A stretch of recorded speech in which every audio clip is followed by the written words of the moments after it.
in the dark, I play my dreams. Permaculture flows like sweet streams. I'm the daddy with the know-how seed. Creating the world like it's meant to be. Permaculture, P-I-M-P, I'm the king. Wrapping love in everything. Bringing change, making it last. Join the permaculture. Welcome to episode 408 of the Permaculture Pimpcast, where PIMP stands for Permaculture is my passion. The only Pimpcast on planet Earth where we discuss permaculture, preparedness, practical living, and sometimes even prostitutes. Permaculture, P-I-M-P, with soulful rays. In the Pimpcast, where we find our place. All good to be here with y'all. Well, we're going to be dropping some bombs here today. This episode, as always, brought to you by the Sovereign Health Summit. That's going to be October 27th through the 31st in Harmony, North Carolina. We're going to have the opportunity. Remember, oh my goodness, man, we are going to absolutely blow it up over there. It's going to be lit, as they say. And we're going to have Barbara O'Neill coming in. She's going to be our headliner. She's going to be speaking for 5 days straight. And we got a number of others. So she's Michael and everybody else. We got a band that we put around her. So you guys want to be there at B Square, get your tickets at sovereignhealthsummit.com. If you can't be there in person, we got online tickets. That's what a lot of people aren't doing these days. We got it online where you can be there in the comfort of your living room, and we have made these prices so low that it'll blow your mind. But if you do want a 5% discount, TPC will get you 5% off. Also, this episode brought to you by Soil Saviors. That's going to make sense here in a little while, y'all. Don't worry. We're going to talk about that. Also, Bond Charge, not B-O-N-D, not like my last name, B-O-N Charge. If you want some of these balling glasses that William and I are wearing right now, you know, if you want to keep that blue light off of your eyes when you shouldn't have it right now, like when I'm in a studio, yeah. Bond Charge 15% off with promo code PERMA. And if you want to be balling with one of these watches, I got one of the older versions on right now. It's called the Wave Watch. And right now I got it on the parasite setting because I'm chasing parasites out. I'm in the middle of a parasite cleanse right now. Folks, don't worry. I'm going to have to do a show on that one later on because I don't care how good your diet is. I don't care what you have going on. The crap they're dropping from the sky, or if you're like me, you're a farmer, or you even have dogs, cats in the house, whatever the case may be, I guarantee you got parasites, but I'll talk about that later. But one of the things that's helping chase them out right here in this Wave Watch, I won't get descriptive right now because your mom shut me down a little bit earlier, son, when I tried to explain what was actually happening. Yeah. My chronic, yeah, that's a story unto itself, y'all. But maybe we'll get into that with Dr. Will here in a little bit. My Chronic Silver, 10% off with promo code PERMA. Remember, things are absolutely crazy right now. And there's a whole lot of people that are going around with these weird respiratory illnesses. Your mom had it for a little bit, and she nebulized some of that Mycronic Silver and also did a little bit of heat therapy. And she's good to go. I mean, she's usually coughing like nobody's business every time they drop this garbage from the sky. And now she's good to go. Well, folks, all right. I got a bunch more advertisers, but they're just going to have to deal with it because I'm not going to take any more time away from our guest. As everybody knows, we had a massive snowstorm came through. If you listen to Dane Wigington at all, if you listen to Ariana Masters at all, both of which have been on this program more than once, if you listen to either one of them, they've been telling you, hold on a minute. Dane's talking about chemical ice nucleation. You got Ariana talking about how they're using these towers. And she's also mapping out, if you go to her X platform, how they're mapping out, she's mapping out all the different trails that these planes are making. There's a number of people out there doing this work right now, but two of those are friends of mine. And folks, it's crazy. So long and short of it, sorry about that. I hit my mic here. Long and short of it is, this weather you see is not at all organic. And it was so crazy. I'm just going to briefly describe this, and then we'll go into Dr. Will and bring him on. The only reason I reached out to him in the first place was the fact that right off the bat, we get this snowfall. And it's not like I haven't lived in places where I've seen a lot of snowfall, whether it's Alaska, whether it's Kansas, Nebraska, Oklahoma, even Texas. We get it from time to time. I've seen it here many, many times in North Carolina in the 7 years we've lived here. I can't think of a single time where walking on this snow was treachery in and of itself. Ordinarily, when you can, when you're walking on this stuff, you know, I got boots that dig into it and it's just fine. But I remember Dane talking about all these surfactants that he said that they were putting into this stuff. And a number of people have reached out to me, said the same exact thing, that it's so freaking slippery, you don't even know, you don't even know what's going on. And that's what I found out here. So I'm like, man, this is crazy. I'm hearing about people that aren't doing well. So I had to hit up my man, Doc Will Spencer, and here he is live with us. Doc, how you doing? You're muted, Doc. You're with me, Doc. I am unmuted now. Okay, cool. I think I accidentally muted you. Yeah, how you doing? I am okay. Surviving. Yeah, I know, man. When you were, I don't want to fool around because I know we don't have you for a whole lot of time. I know you've been doing a lot of interviews as of late. You know, I hit you up a couple of days ago saying, hey, man, can you please test this stuff? What I didn't know is that you were already testing soil and, well, snow from, well, why don't you tell everybody exactly what you were in the middle of doing? And, you know, as far as the snow and the snowfall, everybody's saying they're having problems. When was it when did you first discover that, you know what, maybe I ought to test this stuff?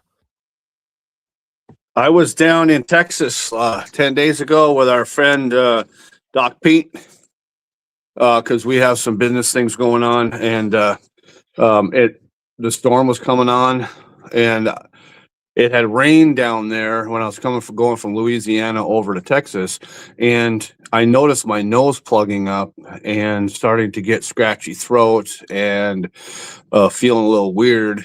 And so then I just ramped up what I normally do and things like that, and kept going to Texas. And then it froze and snowed and rained again and iced up. And so I was 2 days. I'm like, hey, this is weird, because everybody around in the park where I was staying started getting respiratory problems, and I was feeling funky. Like I was feeling like in my mouth and in my nose, like I was getting extra mucusy, and it was feeling weird. And so I'm like, oh, I got to test this, because I had 2 days I was sitting there, couldn't go anywhere. Because in Texas, what happens when you get 3-4 inches of ice? You don't go anywhere, because, well, I won't, because of the other people that are on the road, that locals there that have zero idea that they should even be out on ice and don't know how to drive. Oh my gosh. So I just sat down and I thought about and put this quick list together. And I'm like, okay, let's test. What do you want? First, I had to think about what would be there, first of all, to make this weird feeling and everyone getting sick. And I just created this list and started running tests. I run, I think five of them now. Do you have all five, don't you, from different parts of the country? Yeah, I do. I got a really good sampling from Fargo, Tyler, Texas, your place there, and Colorado outside of Denver, and then one here in West Virginia, because I got back day before yesterday. So I just run a sample and just analyzed it. So that's a pretty decent cross section of the country, wouldn't you think? Yeah, I would definitely think so. I mean, that's everybody that has snow for the most part. And then I think you just did Colorado today too as well. But yeah, that was soil, because they didn't have snow. It was 60 degrees there the other day. So there's no snow there, but they got dirt, and where the snow melts into the dirt. And so the dirt is something good to analyze as well, because the snow, a lot of it soaks into the earth, and rain and goes into the earth, and it stores things, and now we can see it. What's blowing my mind is, like Dane Wigington was saying the other day, how is it we're still being called conspiracy theorists when at the same exact time where you have snow in Florida, you have rain in Alaska? Explain that one. Yeah, I don't. Yeah, it doesn't make any sense at all. Well, Doc, let's just run right into it, because, and William, feel free to jump in here. Let me just kick off the first question. I'm going to ask the Dr. Will, and then you just drop back and forth. Yeah, what's the odds of all three of us being named William all on the same doggone show? So, yeah, it just hit me right now. How about that? Yeah. Doc, I got I did a video yesterday, and I told everybody we were going to be live and then talk about some of the results.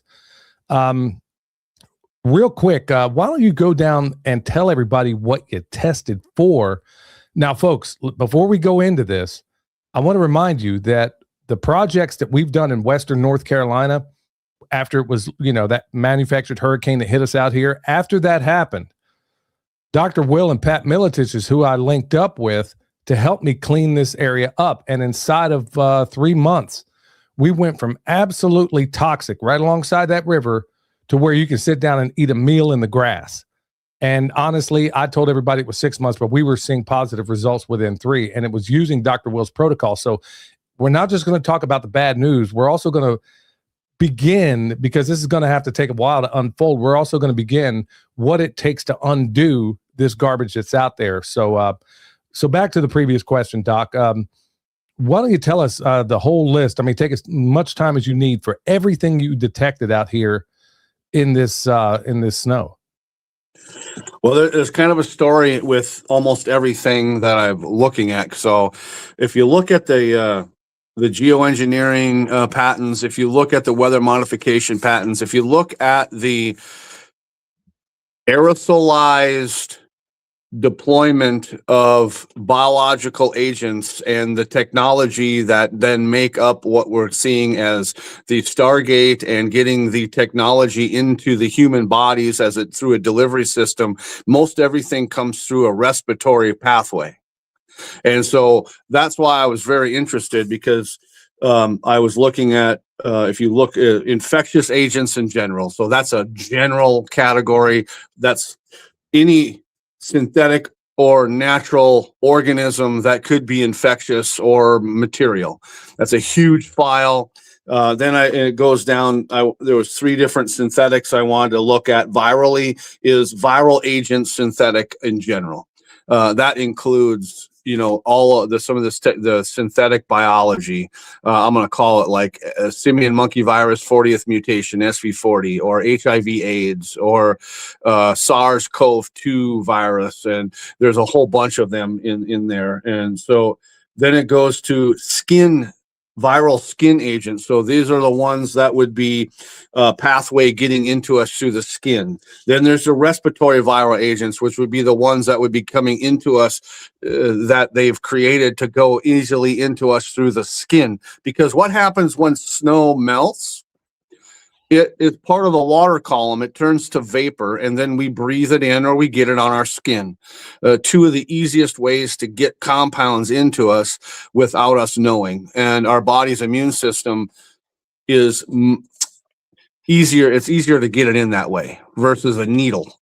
Because a needle, you have your body, because that whole thing with injecting something into you just sets off a cascade of immune responses. That's why they have to use HIV and a lot of these STDs in those vaccines, is to knock our immune function or our immune response down really fast.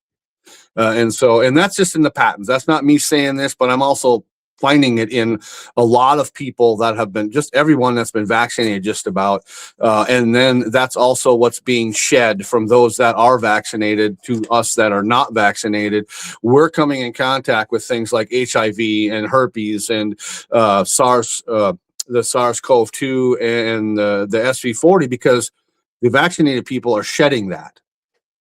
And so now they're even putting that stuff in some of that stuff in the pesticides that they're putting on their plants. They're putting it in different things like insulin or antibiotics and other pathways to get it into us. But it's also in the air and mostly from the shedding. But I checked, one of the things was mRNA technology, because I heard and saw some reports that they might try to put that into the geoengineering soup that they spray in the upper atmosphere.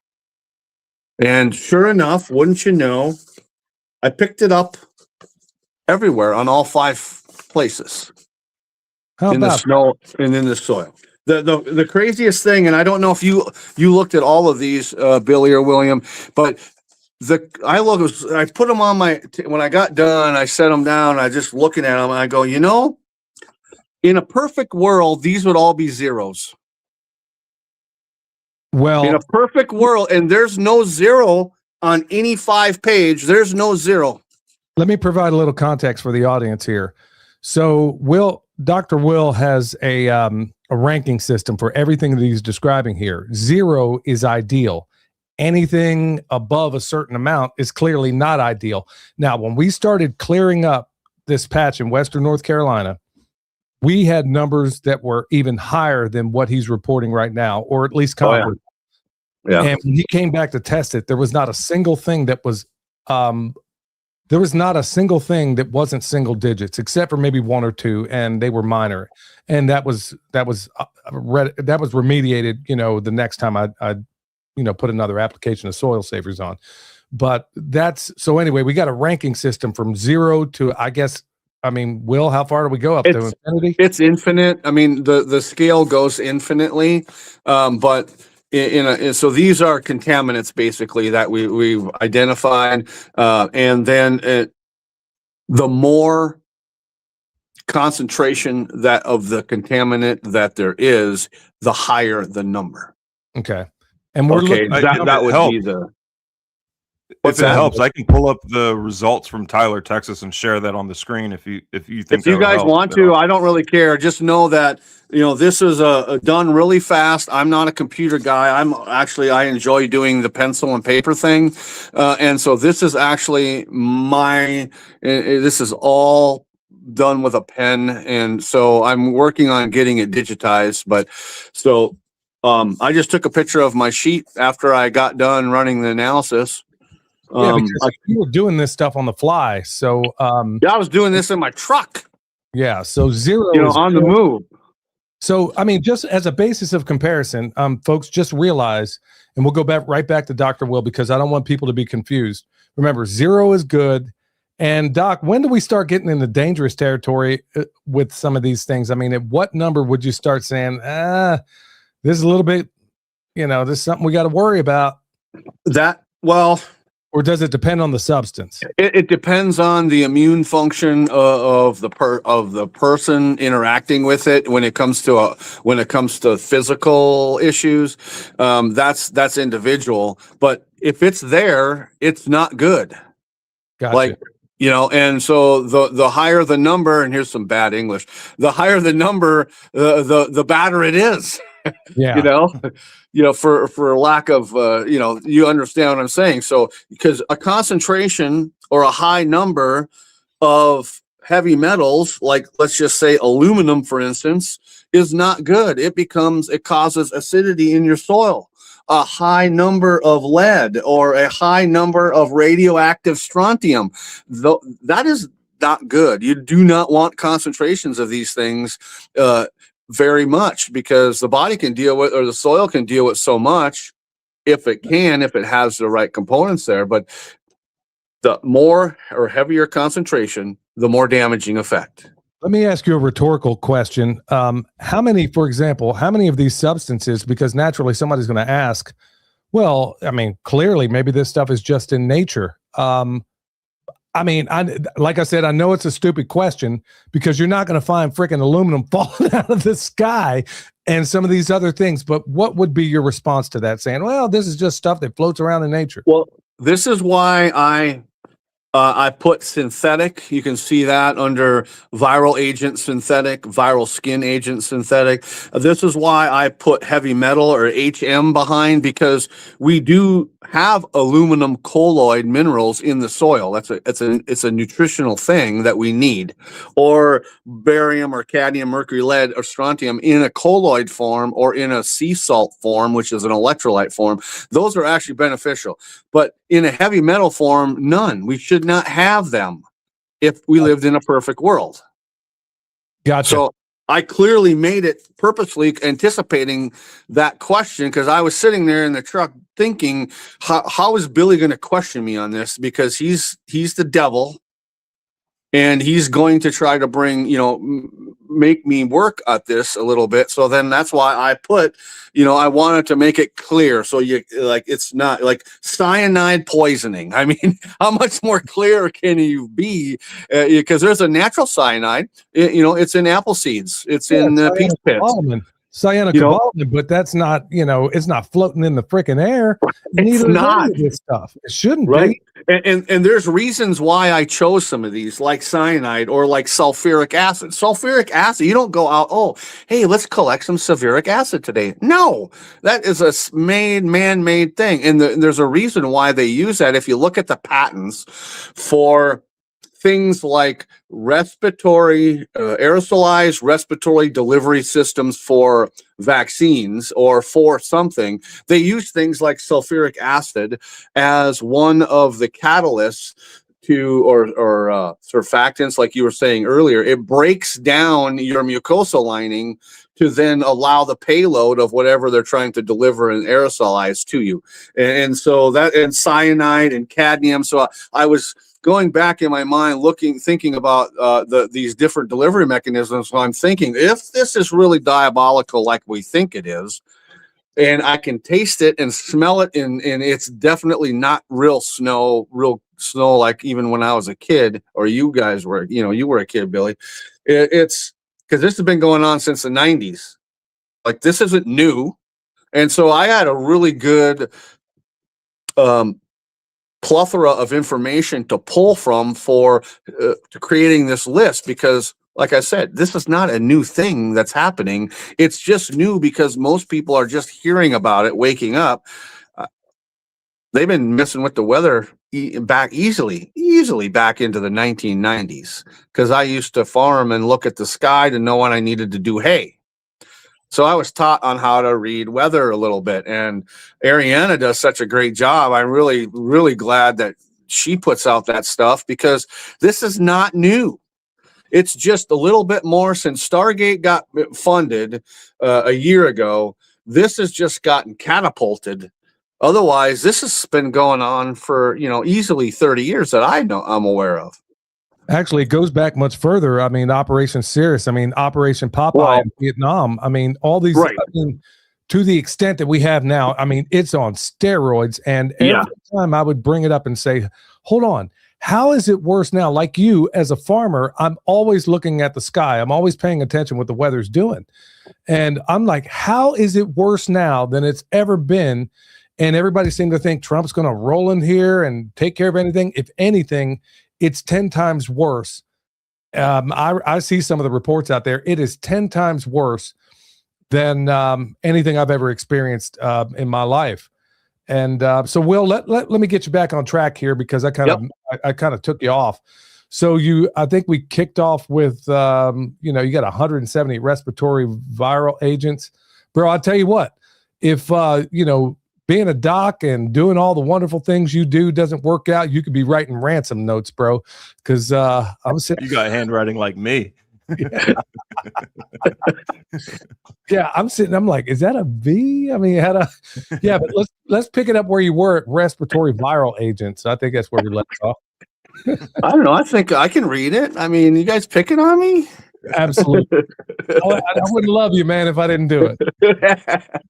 So anyhow, I wanted to really make it clear from different angles the inhalation process and the skin. And so that was why I started off the way I did, and then went down into the poison and, the chemical poison, heavy metal poison. Now, for instance, chemical poison is a really big file as well.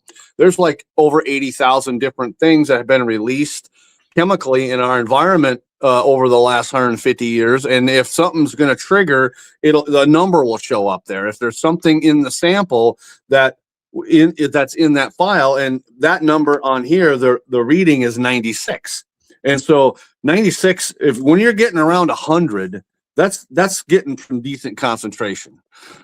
Like, you will, if you were going to go and do a parts per million, and there's a conversion software that I don't have working right now that'll take my numbers and turn them into parts per millions. And so there is a way of going from a stress level to an actual parts per million concentration level.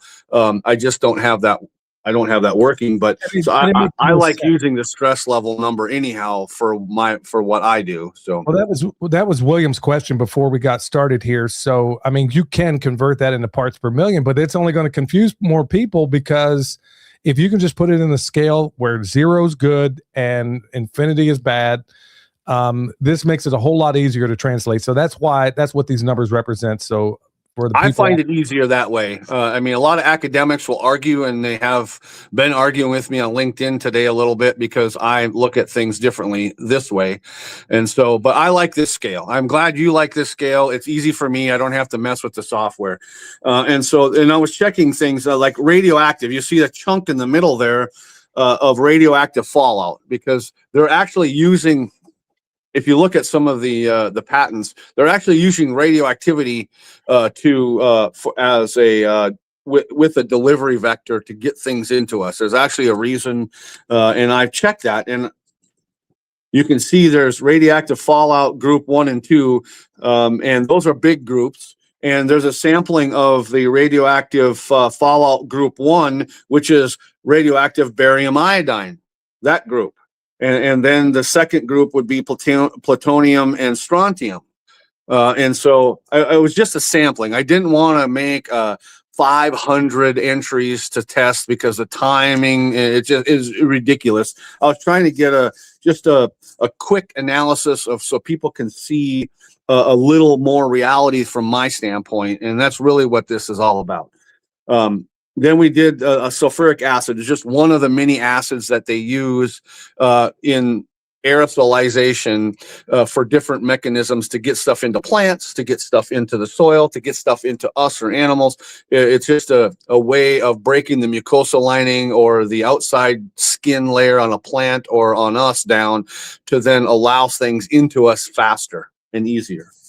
And then we went into the metals: aluminum, arsenic, barium, cadmium, mercury, lead, strontium, which is kind of the main ones. It's also the components, because a few years ago they made it legal to use coal-fired fly ash as to get rid of it, actually to put it into the air. So that's just one of the things. And these are the components of the fly ash, but these are also the components that they're mixing and spraying in the air to do other things as well. And so it's fly ash, and so it's heavy metals either way you look at it. It's a unnatural compound, whether it's, aluminum coming from aluminum smelting or the whatever, or it's coming from fly ash. It's still not technically a natural substance. And then silver nitrate, I was kind of curious about the cloud seeding, because I watched that young guy on Sean Ryan's show talking about how he was so proud of his cloud seeding, and all they ever do is silver nitrate and blah, blah, blah. And I think the kid's out of his mind, because I see something completely different. But I wanted to measure that and see if they were really, that's just another indication that, that ties into, the terraforming and the geoengineering thing. I just wanted to try to put one or two things in there. Then the mRNA technology, which I read an article that some guy was talking about potentially putting that in the mixture as well, because not enough people have taken the vaccine and the shedding isn't working fast enough. And and a lot of people are going away from allopathic medicine and pharmaceuticals. So they need to have it in a certain way to get it into us faster, to get the Stargate stuff hook up. And so I was just measuring that to see, and sure enough, every scan had mRNA in the sampling. Kind of low, like the soil in Colorado, it was only 6, but it should be 0. So obviously they're doing it. So I was more on just identifying, just to see if that one article that I read was even close to being accurate. And sure enough, there's a reading on mRNA on every one. And then my favorite, this goes back a lot of years, is ergot or ergot for those French speaking me now. agriculturalists. I'll have some Escar ergo. Yeah. And so I found that as very fascinating, because I don't know what your definition of it is, but it's a mycotoxin or an alpha toxin from fungus. And it causes almost like LSD, mind altered perceptions, but it's a natural thing that fungus creates, and it's bad for us because it does cause some breakdowns, but they our central nervous system, but it's been used in a lot of different ways in warfare to cause confusion to the enemy. When you spray the spores and they breathe it in, and the things that it causes confusion, and people are easily scared when they have this active compound in their respiratory system. So this is just my crazy mind, and I like, sure enough, there's a reading, and some of them are pretty high. Like here in West Virginia, it's 65. Like, wow. That's crazy to me. I mean, 64 in the soil in Colorado outside of Denver, the liberal hub. 59 in Fargo. 40 in Tyler, Texas. And in North Carolina, 37. So, that's a little concerning, but doesn't surprise me. So it was just me kind of bringing some validation and verification that, same old tactics. They're using the same old tactics for crowd control, if you will, or for herd management, and then they're piggybacking all this other stuff from Stargate and getting that technology that Sabrina talks so much about, and Chris Crushfield talks about getting the technology into us to make us the Internet of Bodies, the Internet of Things, wirelessly, to hook up with the data centers and your phone and and all that stuff that is not conspiracy at all. It's 100% patented facts. And that ties into agriculture, believe it or not, and permaculture. Yeah, man, I'll tell you what, I guess you just explained, if nothing else, I mean, I guess it's not all bad news. You just explained why all them hillbillies up in your neck of the woods are marrying their cousins with with the ergot going out there. I mean, that's what I'm saying. Yeah. It shouldn't even be there in the first place. Remember, for those that are showing up right now, remember, the lower the number, the better. He could have put it in parts per million, and some egghead's going to say, well, why didn't you put it in parts per million? Because if you don't have the scientific understanding for it, it's just better to put it on a scale, a numeric scale, from 0 to infinity. The lower the number, the better. And once again, for the people that are just arriving on this live stream, everything that we've remediated out here with the help of Doc Will, everything that we've remediated, all of these numbers that you see up there in the hundreds is all below 10. Okay. And some of them are almost certainly close to 0, if not at 0 at this point with subsequent applications. So, William, let me go ahead and kick it over to you for a minute. I know you got some questions. Yeah. So the obvious question that's going to pop up is like, what kind of testing are you using to get these results? And then why is it, or is it superior to like testing such as like mass spectrometry and things like that? And then we also had a question from the chat asking William, if you were able to. Hold on, just give them a couple at a time, man. Well, this ties into it. Were you able to like identify specific isotopes in the samples of the like radioactive components? I'll answer that one first. We can. I was looking at groups or a pair, like plutonium, strontium. They were just some easy, and again, those are just easy. So yes, we can actually go down really small individual things we can identify. And so the technology, pretty much everybody's been exposed to this technology. They just didn't know it.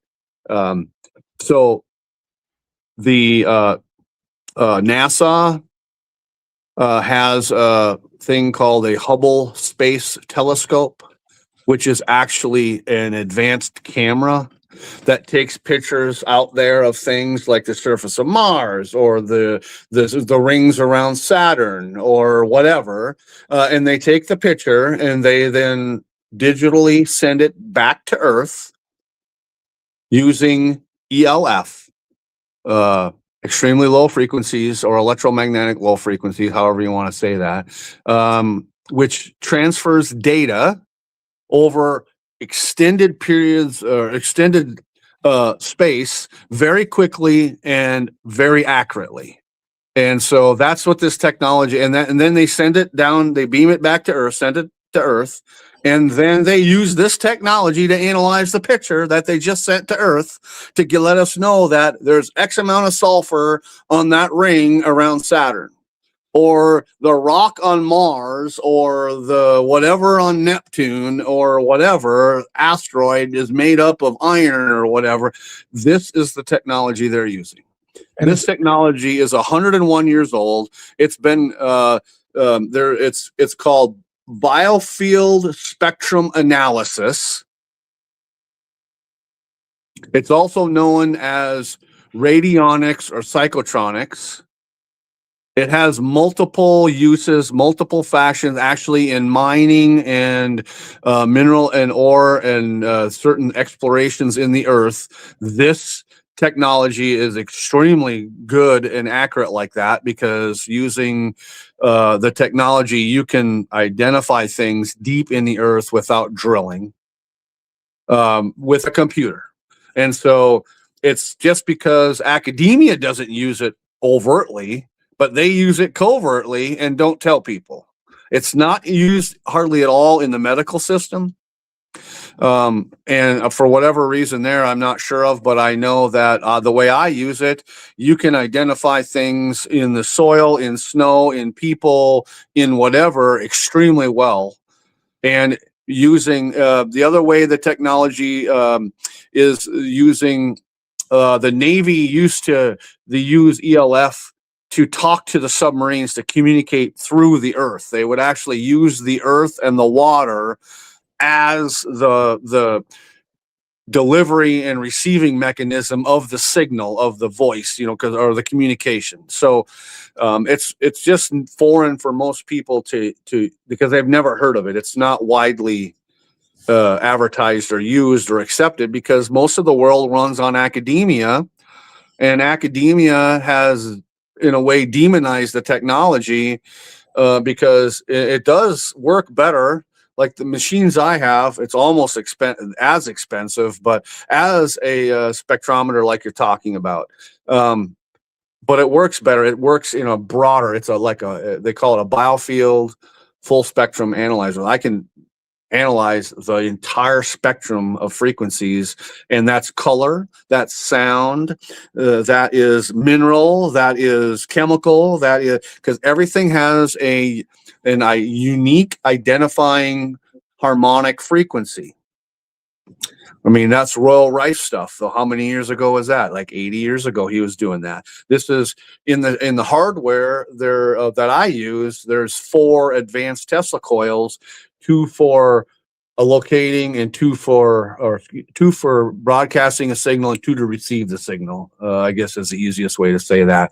And so because you're constantly, the hardware is communicating to where the picture was taken with the picture. So not to convolute it anymore. Was that simple enough? Did that make sense, fellas? Yeah. I would also say that, folks, just for GP, because I was unaware of this technology until I started understanding more about it. When I did okay, let me back up a little bit. I went ahead and took lab samples of everything Dr. Will tested in minutes. I mean, it was literally minutes, under an hour, I'll put it that way, for the tests that he did out here at the sites we worked on. And because I wasn't absolutely convinced at first, and I'll tell you folks exactly when I became convinced, because I wasn't convinced, I brought in, and it was nearly impossible to find, some engineers that I had to go find on the other side of the state who foolishly, the first time out, they put the name of the sample. And so we got back some BS results. When I had them put the samples in anonymously, they corresponded exactly with what Dr. Will pulled up. So I was like, okay, I'm starting to believe it a little bit more. Now, when Dr. Will came out to do the subsequent testing, when we thought we crossed the finish line, he came back out, or you were already somewhere else and you went out of your way to stop through to do the testing. I was close. Yeah, I just swung by. Yeah, so you swung by. The owners were out there, and you were thinking, okay, we're probably, based on the previous test, you're probably thinking we crossed the finish line out there. And what I didn't tell you, and I wasn't trying to pull a fast one, I just didn't tell you because I'd forgotten about it. And William, I'm not sure you heard this either, but your mom knows this story very well. So Doc Will was testing by the river and then another little landing area that was a little higher from the river, and then the other area that was up furthest away from the river. And the area furthest away from the river had the worst readings, even though they were still, I mean, they were light years better than what we're looking at right here. What Doc Will didn't know, this is when I knew his stuff was right on point for sure, is that we didn't even start remediating the area up the hill because we didn't even know that was part of the property of the people that we were working on. So it was a month and a half behind everything else we were doing, but he didn't know that.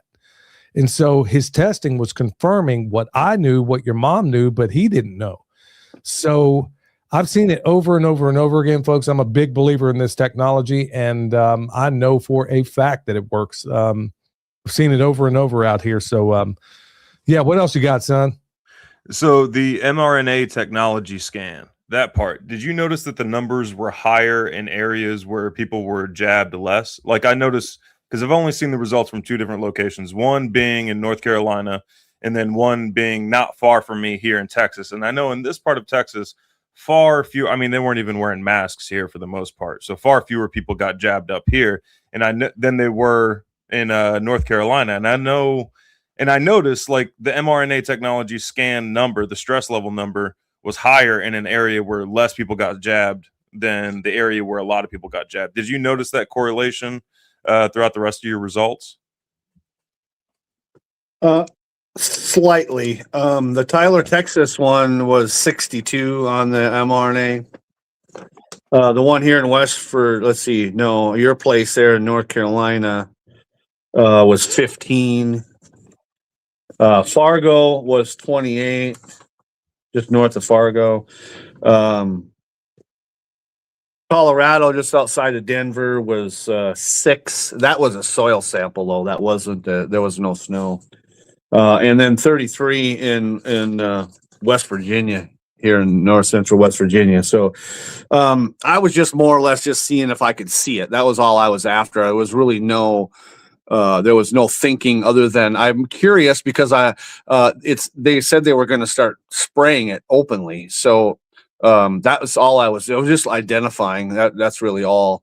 And then, so the thing I do notice, like the soil sample versus all 4 of the snow samplings, because of the temperature and the activity, I believe, and again, I didn't write this on here, but I did do some testing to kind of validate what my belief was, is there's more microbial activity in the soil and more plant activity. So the plants are creating enzyme, and exudates in their roots. The microbes are creating exudates and enzymes to break things down. So most of the numbers were lower in general from the soil sample in 60-degree air temperature than all the other ones, because the other ones were colder. There was almost no microbial activity, and it was in snow. So that was kind of surprising. But not on the mRNA, I was just more or less just curious if it would show up, and sure enough, there was no zeros on any of these. That is the disturbing thing, truly disturbing to me, is these should all be 0 in a perfect world. When we know we're not in a perfect world, but there wasn't 1 0. Yeah. And this is all in the snowfall. William, I'm going to take that thing down so we can get Doc Will back. I think anybody that wanted a screenshot of it can take a look at it, or they can just play this back. Now, Doc, this is where we get into the sensitive part of the show. I mean, I'm frankly a little bit astonished that they didn't already take this thing down off of YouTube. And by the way, folks, if we get scrubbed for any reason, go over on Rumble and we'll just continue over there. Because the only time we ever get in trouble on YouTube is when we talk about ways that can really, really help you. So now we're in that part of the show where people are wondering. And folks, it was William's idea that we come out and we start doing some videos of talking about the things. I mean, I'm going to show you little tutorials that I've kind of gone through before, and I think William's going to do the same, of the protocols that we use to tie this stuff up. Because keep in mind, remember, I said all the numbers you just saw on that sheet of paper, for the most part, we got them down to single digits within months. I mean, folks, or non-detect or 0. Exactly. Or just down to 0 in months. And, mainstream people are going to tell you, oh, these forever chemicals, they're forever. You can't do anything about them. That's a lie. And we've proven that over and over and over again. And frankly, I haven't done a really good job of staying on top of it. But Doc, we're getting into that part of the show where if they're going to scrub us off, this is it. So we're going to have to be a little bit careful about how we present this. I'll do my best. I understand. So folks, okay, so this stuff is out there falling down. It's coming down. It's in the form of this snow, probably almost certainly in the rain, I would imagine, because there is no days off when it comes to spraying. In other words, just look at my shirt. That's right. All of it. Every last one of them. In case you didn't see it, I'm just going to say it. We all niggas now. You hear me? Folks, every last one of us out there, that's exactly what they're doing right now. And it infuriates me because my grandbaby, my son, all of my family is breathing this crap. And I still got to argue with idiots out there telling me, oh, that ain't happening. And look, no amount of evidence can shatter a faith consciously based on a lie. So I'm not talking to you people. So the ones out there that really do have an interest in trying to improve what you have going on, one cool way is knowing how to make biocomplete compost, but very few, very, very few know how to do that. We've talked about it on our Patreon. We've gone through, and I think William's done it on his as well. And I think he's done countless videos, but most people don't know how to do that. Doc Will has a product called Soil Saviors. And we've been talking about this stuff forever and a day. And people are thinking, I've had people in the last video say, well, I'm not even going to raise a garden this year. Well, you got to eat something. And folks, they were spraying the entire time I was putting this stuff down. So Doc, how was I able to get ahead of these numbers? Because weekly I would go out there and I would put an application of Soil Saviors out there. And there's like a combination of, I think, 7 items where you put them all together. You just follow instructions, folks. And I was going out there weekly, applying it out there, probably a little too much, but oh well. And I wasn't even doing it properly. And I still crossed the finish line, not at first. So we made it idiot proof just for you, Billy. There you did. I'm glad you did, because I needed it. I needed it. How were we able, even though they were constantly spraying as I was putting this stuff down, explain to me what's going on and how we were able to reverse these numbers and get them into a non-detect status while they were still doing this stuff. I mean, isn't it just going to be made inert when they just spray more stuff down, or how does that work? Well, that is a problem, because the stuff coming down out of the air, landing on the soil, does cause the microbial death in several different ways. And it is the acid profile. It really moves the needle towards acid because of the metals and the other chemistry that's coming down. And so really our soil is extremely dead, if you will, of life.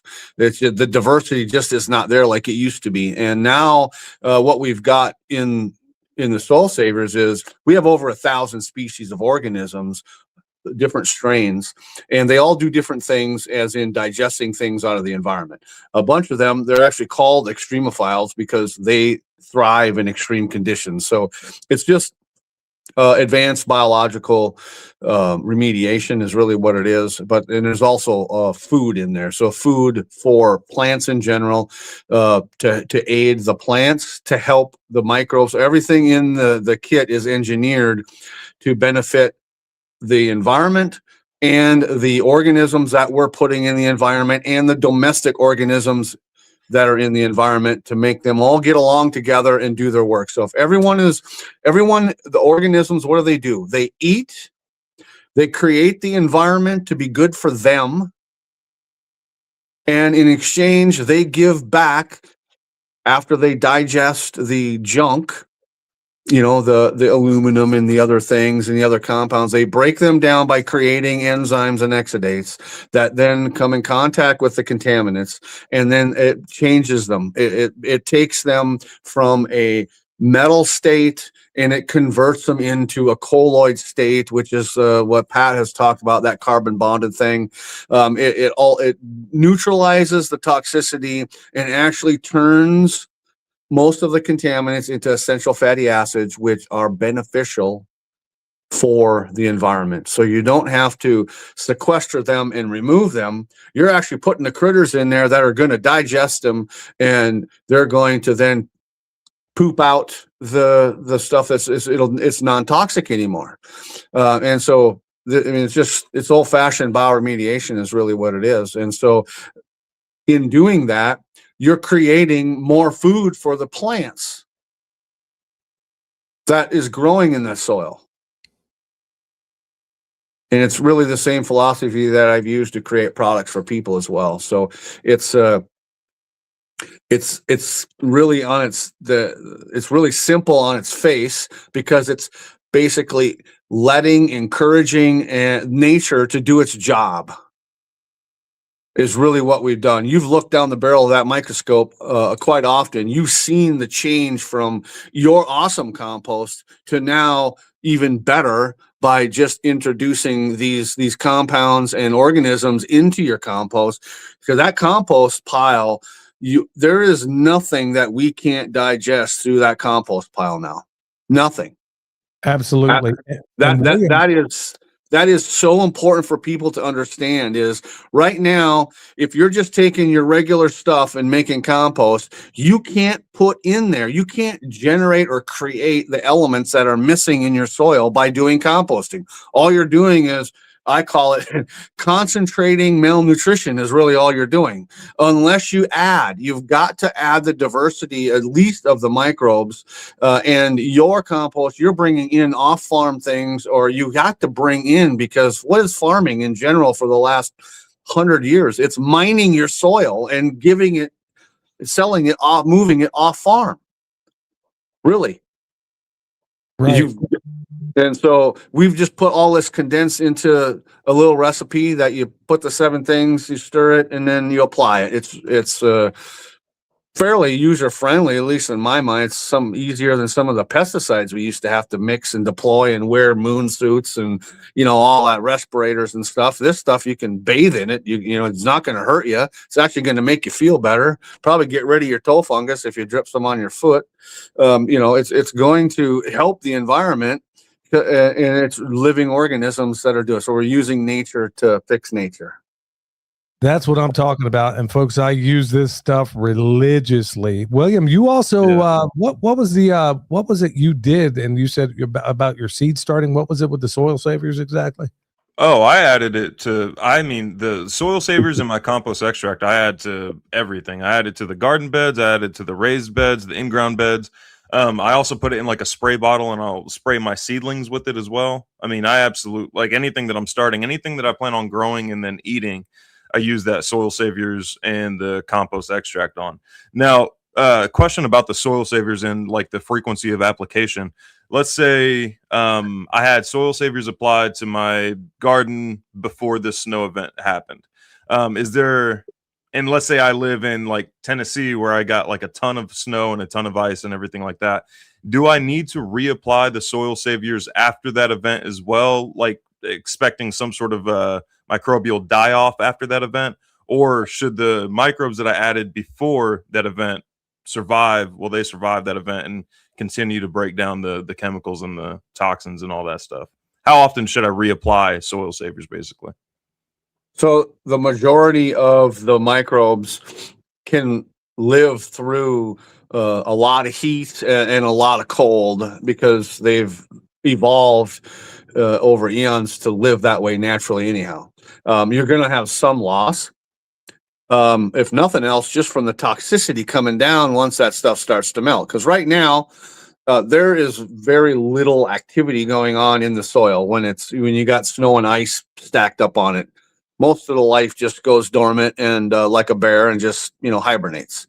And then as the everything melts and warms up and starts to get that 40, 50, 60 degrees, I like to say 45 to 50 is kind of the magic number where things really, at least our stuff, gets kicking in, because the temperatures that's warming up, and so they'll become more active. And it just so happens that a lot of these organisms that are able to live in these extreme environments, they're really not harmed by all the contaminants. but I would totally be, as soon as that soil probe reaches 45 degrees, I'd be putting some stuff on. There's really no need to right now, because it's not going to, it's not going to penetrate through the snow and ice pack or the frozen ground. It's just, that's kind of a waste right now. I would wait until that temperature probe's hitting, 45 degrees, 40, 45. I'd be out there in the afternoon when the sun's going down, or in the evening, putting that stuff on, loading that soil up immediately for when it starts to really get warmer in that 50, 60 degrees, and where you're going to need it when the plants start growing. So I would totally be loading it. I'm a fan of less concentration and more frequent applications.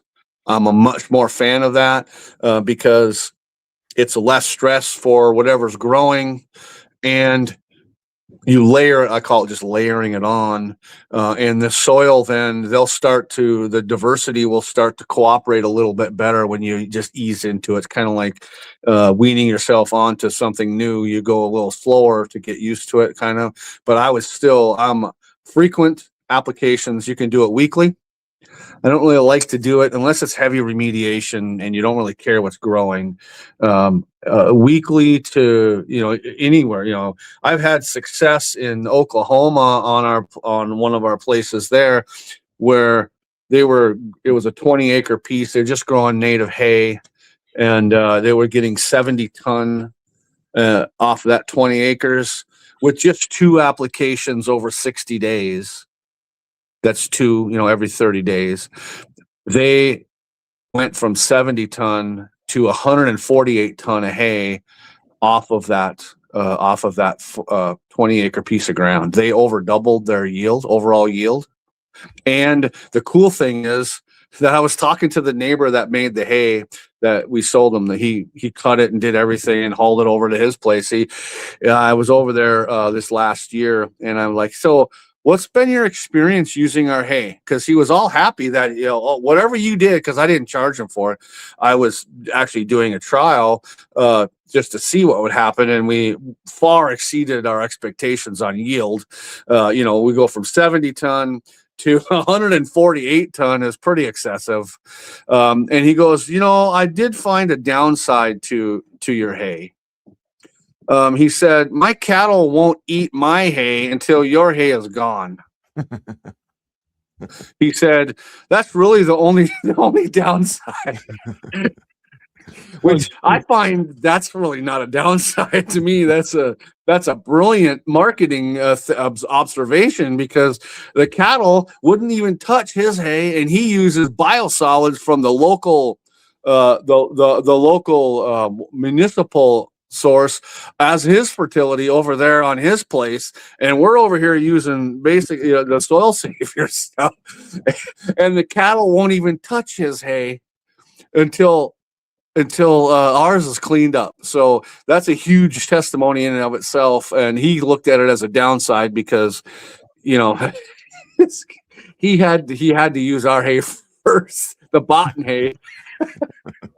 Man, I got to be honest with you. It makes all the difference in the world. In fact, you can see the animals concentrate in the areas where it has been used, because just like Dr. was saying, like Dr. Elaine Ingham talked about, everything you need is already down in the soil. You just need a means to unlock it in most cases. And that's exactly what these organisms do. And then also, I can't get into transmutation and some of the things that are almost certainly going on as well, because we just don't have enough time to get into it. But Doc, I know a lot of people, and I know we can't cover it here, folks, because remember, we're also broadcasting on YouTube. I wanted you to know, A, number one, there is a problem, and B, there is a solution. And Soil Savers, we got it linked. It'll be linked down below.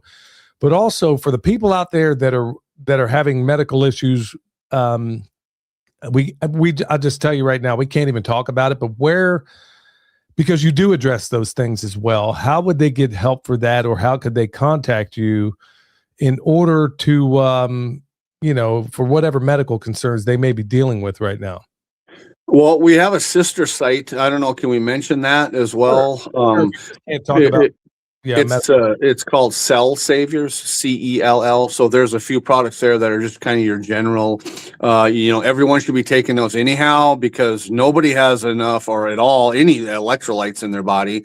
And I've done now far exceeded 26,000 scans in the last 17 years, and every single person has three things. Every scan I've done in 26,017 years is malnutrition. That's colloid minerals, that's electrolytes, that's essential fatty acids coming from animals. We are deficient in those as a species. The other one is systemic infections. And the third thing is systemic toxicity.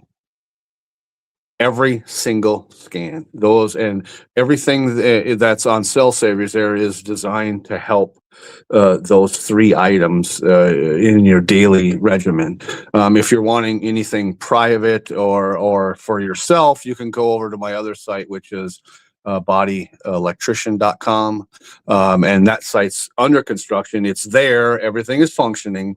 If it's not, you got to reach out to us. But you can see then some of the stuff, the more intense stuff for the respiratory, for the neurology, for the gut, as well as our scanning in our lab. And you can find those services and products on bodyelectrician.com. So we're getting ready to bring more of our stuff out commercially now because it's time, and we're having to be a little cryptic on some things because platforms and the censoring has really picked up since the whole Stargate thing, and the AI stuff has been added everywhere. So we're doing our best. I think I was bland enough in that, don't you think, Billy?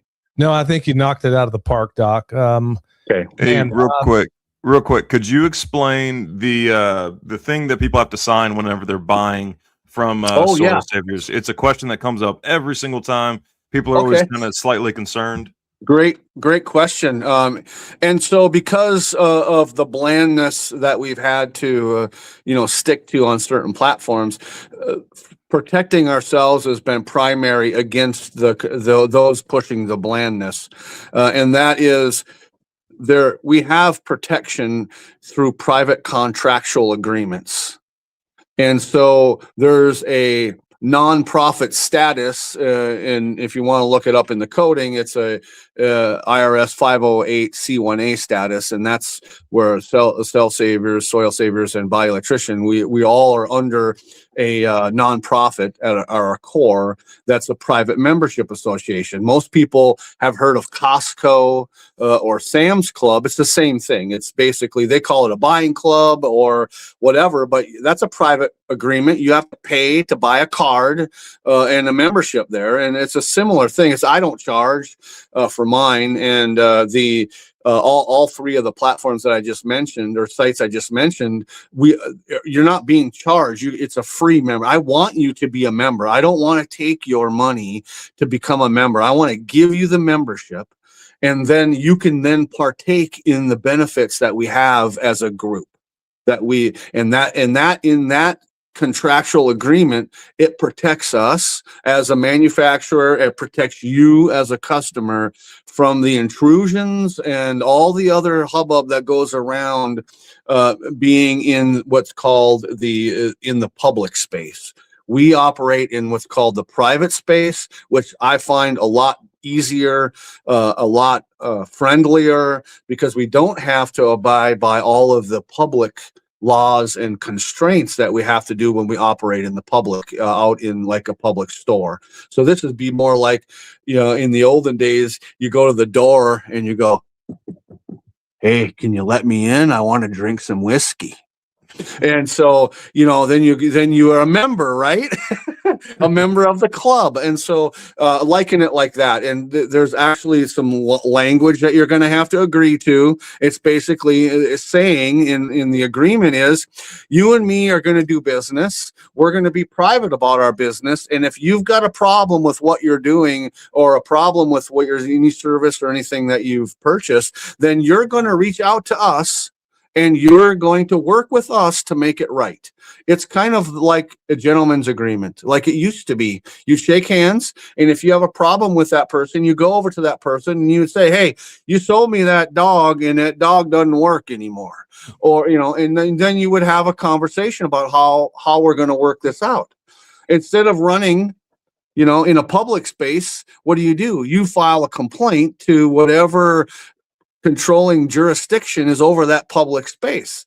Over here, it actually helps humans become humans more, because we're designed to be in community with each other. And this is just another avenue. We've created, in essence, a community, a membership of people that come to our site like they would go to the store, or they would go to the farm, or they would go and purchase something. It's just a different way of looking at it, but it's a private membership. And fortunately for me, you have to join our membership in order to take advantages of what we have, but at no cost. You just have to digitally check a box or sign your name or whatever, and that makes you a member. And now basically we're in our community now. That's the way we roll around here, man. That's what I'm talking about. And hey, Mary, thank you for the $50. Yeah, super chat. Yeah, you break bread, I won't fake dead. Thank you for that. Thank you for that money. Hey, Doc Will, I want to thank you so much for coming on. I know you're like bouncing around doing interviews all day. I want to thank you so much for coming on.